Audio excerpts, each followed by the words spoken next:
Today we are learning how to decide that which cation or anion will migrate to the cathode or anode first. Now for this we have three factors, and this is called as selective discharge of ions. This is called as selective discharge of ions. Now selective discharge of ion, it depends on the three factors. The three factors will decide that which of the cations or which of the anions in the electrolytic cell will migrate first. Now first of all, it depends on the position of the ions in the electrochemical series. This is the first factor that will decide that which cation or which anion migrates first. Then the next factor is relative concentration of the ions. The ion whose concentration is more will be preferred. Third is nature of the electrode. So it depends if the electrode and the ion in the system, the metal which is used to make the electrode and the ion in the system, they are common, then the ion which is there in the system will be preferred, because the electrode is also made up of that metal. Now let us see the first factor, the relative position. Now relative position, I have already told you that in an electrochemical series, lower the position. Now here they have taken an example. Let's see copper sulfate.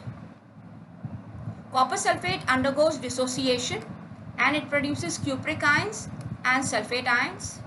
Then water also undergoes ionization and it produces H plus and OH minus. So the cations present in a system are cupric and H plus, and the anions present in the system are sulfate and hydroxyl. So we have a competition between the cations and the anions. So the two cations, out of the two cations present in the system, so this is one cation and this is the second cation. So out of these two cations present in the system, we know that cupric ions, Cu2 plus, they are below H plus in the electrochemical series. So as per the rule, the cupric ions should migrate first to the cathode and get discharged. And how does it get discharged? This is the cupric ion, it goes to cathode and undergoes reduction. It accepts electrons, undergoes reduction, and it becomes cupric atom. This is going to happen, and this will keep on happening till all the cupric ions are not finished. Once the cupric ions are done, so the H plus ions are going to migrate after the cupric ions. Now let's see what happens at the anode. Now as we already know that in the anode, sulfate ions are there. Anions which are competitors are the sulfate and the hydroxyl anions. So according to our knowledge of electrochemical series, the hydroxyl ions are lower than the sulfate. So hydroxyl ions will migrate first to the anode. Now one hydroxyl ion goes to the anode, loses its electron and becomes neutral OH. Now this neutral OH combines with another OH and it gives atomic oxygen. OH gives water and atomic oxygen. Now this atomic oxygen is not stable, so it means this step is going to get repeated, and after it gets repeated, then it will combine and it will make O and O. Oxygen will make oxygen gas.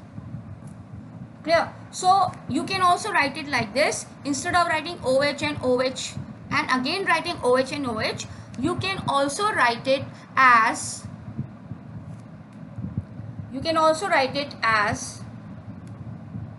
4OH,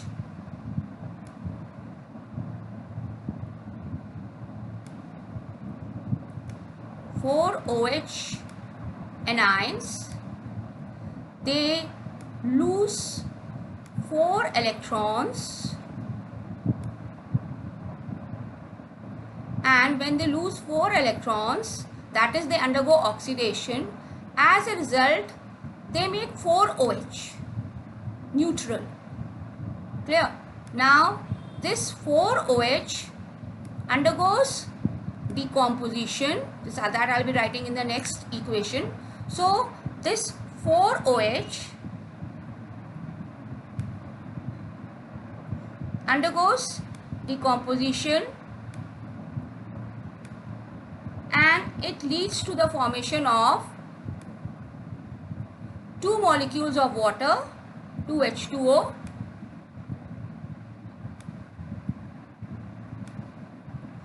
and it undergoes decomposition to form two molecules of water and it also evolves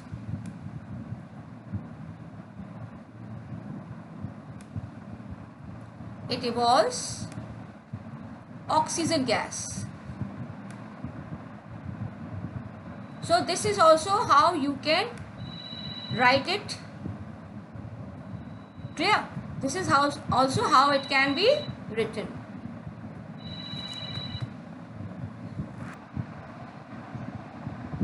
So with this equation we come to know that the observation that is going to be there at anode, it will be the evolution of a colorless and odorless gas, that is oxygen gas. So this is depending on the preferential discharge. Let's move to the next slide. Now before I start teaching you, let me clear the markings, otherwise it can be confusing for us. Just give me a minute.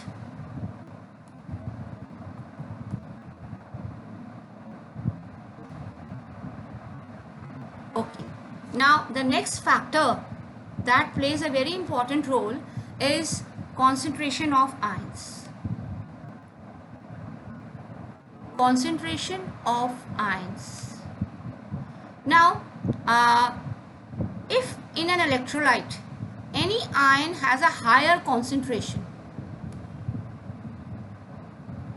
then that ion will be discharged first at the relevant electrode, that is cathode or anode, in preference to those ions which are lower. It means the ions which are more in concentration, they will be discharged first. For example, electrolysis of concentrated NaCl. Concentrated NaCl means sodium and chloride ions are in abundance. So NaCl undergoes dissociation to make sodium cation and chloride.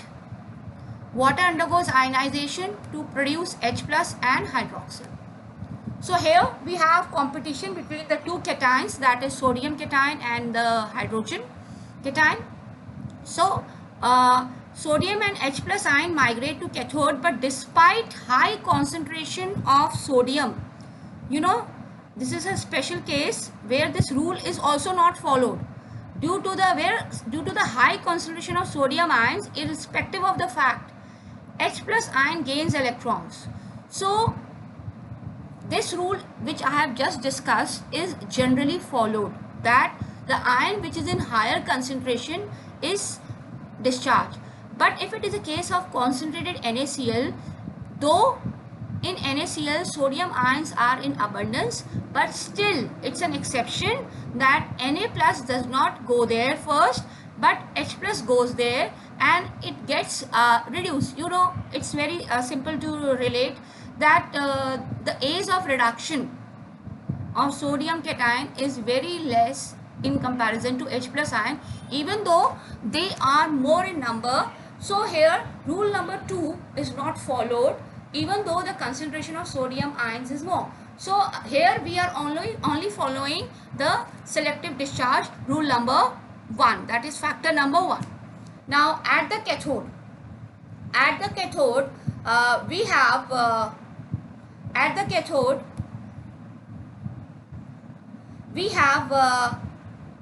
chloride ions